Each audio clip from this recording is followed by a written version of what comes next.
Vaya, esto de ser historiador es complicado, pero tiene sus beneficios. Por acá, por acá.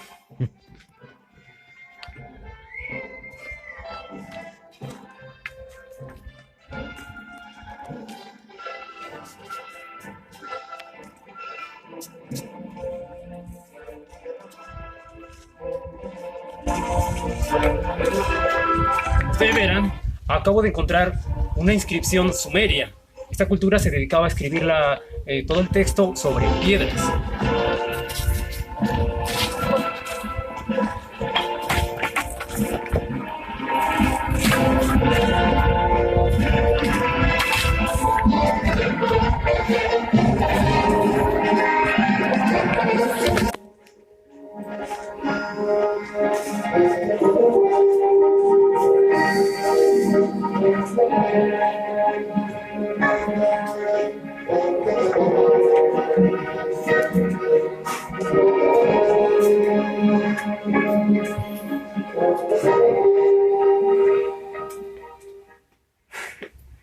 Muy buenos días, aquí con la institución educativa Unischool.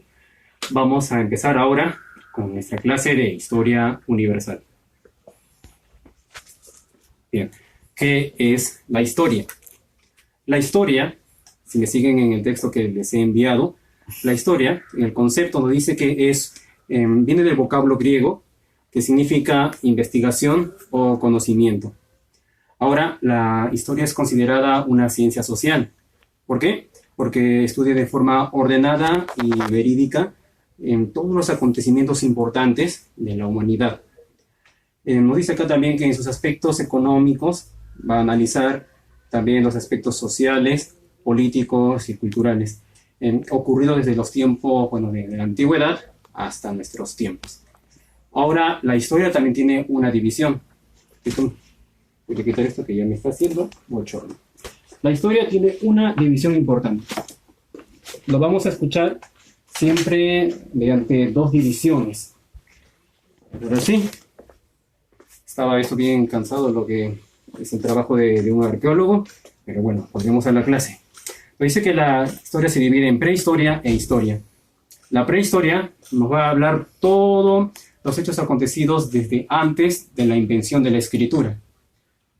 En cambio, en la historia va a tratar de todos los hechos humanos desde la invención de la escritura, que es un promedio del 5000 años antes de Cristo, hasta nuestros tiempos actuales. Ahora vamos a ver lo que es fuentes de la historia, para saber si estos acontecimientos, sea de los griegos o en este caso es una imitación de las escrituras hebreas, si sucedió todo esto que hablaba de boca de esos antepasados, de los patriarcas, si es cierto todo lo que se ha contado, tenemos que, para verificarlo, recurrir a ciertas fuentes. Tenemos las fuentes orales, que es lo que se transmitió de manera hablada. Ahí tenemos a los mitos y las leyendas.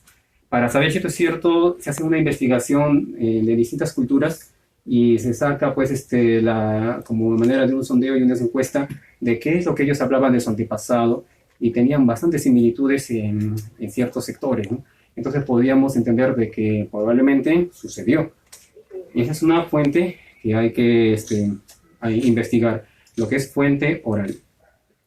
Luego sigue lo que es las fuentes escritas. En las fuentes escritas tenemos lo que se pueden encontrar en algunos lugares, algunos rollos o escrituras que han sido preservadas con el paso del tiempo, ¿no? Bueno, es una imitación de lo que sería una forma de escribir en la cultura china. Sin embargo, también hay otros documentos que son los papiros egipcios que fueron hechos con ese material del mismo nombre. Ahora, esta es fuente escrita. También tenemos las fuentes escritas de manera o escritas en piedra.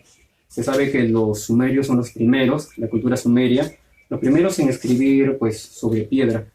De allí, en otras culturas, en Mesopotamia, vamos a ver que también se escribían sobre barro. El barro, pues ellos tenían un molde donde se les echaba pues como el adobe y se lo dejaba allí fresco y estaba listo para ser tallado con unas herramientas pequeñas tipo cinceles en miniatura. Se le daba esta forma y tenía la manera triangular o de cuña, por eso se les decía la escritura cuneiforme. Esto correspondería al tipo de fuente y de la historia de lo que es fuente escrita. De allí vamos a de repente encontrar otros tipos de documentos, también están los que han sido tallados sobre muros o sobre columnas, también es un tipo de fuente escrita. Ahora vamos a ver la siguiente fuente, ya para acabar, porque esto está en su cuaderno, perdón, en la hojita que les estoy enviando. En la última fuente de la historia tenemos las fuentes materiales. Aquí vamos a encontrar, pueden ser monumentos. Hubo hace más o menos en la época del neoclasicismo, si no me equivoco, se hicieron muchos descubrimientos sobre las ruinas de Roma y también sobre Pompeya y Herculano. Podríamos de repente ver algunas construcciones que han quedado todavía hasta nuestros días, ¿no? Que se han limpiado o se han escarbado porque algunos fueron sepultados bajo tierra, porque cuando un imperio acababa era destruido o era quemado y a veces por falta de habitantes se cubría pues con la tierra, el polvo y ya prácticamente desaparecía ante los ojos del mundo. Pero ya los arqueólogos como yo estábamos investigando, limpiando y pues hemos encontrado así, ¿no?, monumentos. Así se evidencia que esta cultura existió, ¿no? En este caso tenemos aquí el Partenón de la cultura griega, entonces así podemos evidenciar mediante fuentes materiales que son los monumentos.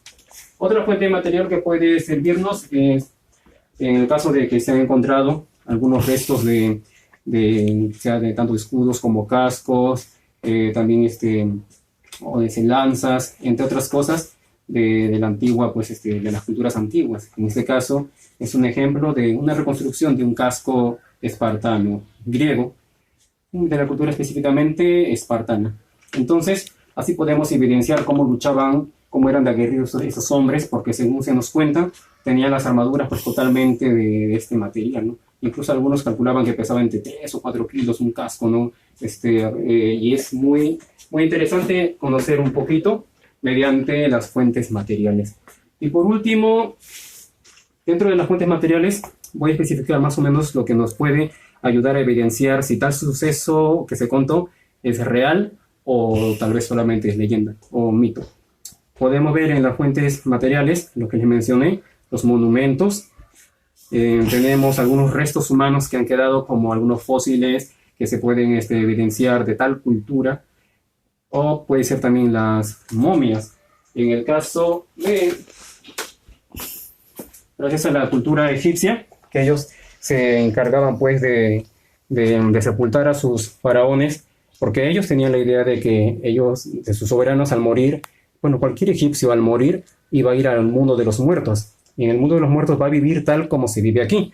Así que para eso, cuando eran sepultados, ellos trataban de ahorrar todo el tesoro que podían para que en el mundo de los muertos puedan llevarse también todas esas riquezas. Por eso que algunos faraones o reyes eran enterrados con sus sirvientes, con sus animales y bastante tesoro para que en el otro mundo sigan con esa vida.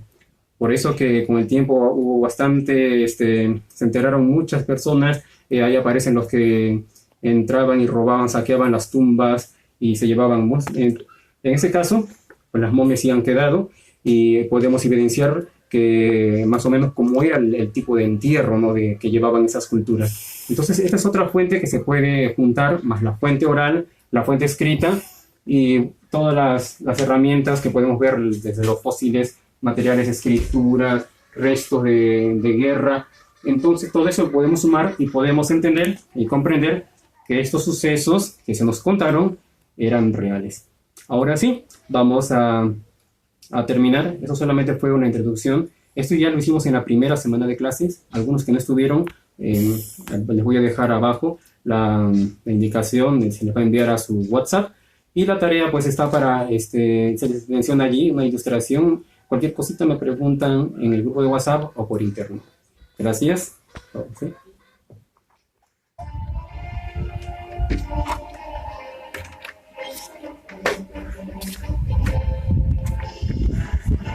¿Qué tal? Bueno, esto ha sido todo por hoy en tus clases virtuales de historia. No, no, no, por favor. No, no, no. Solamente estoy haciendo mi video. No, no, no, no. No, sacrificio no. Sacrificio no, no.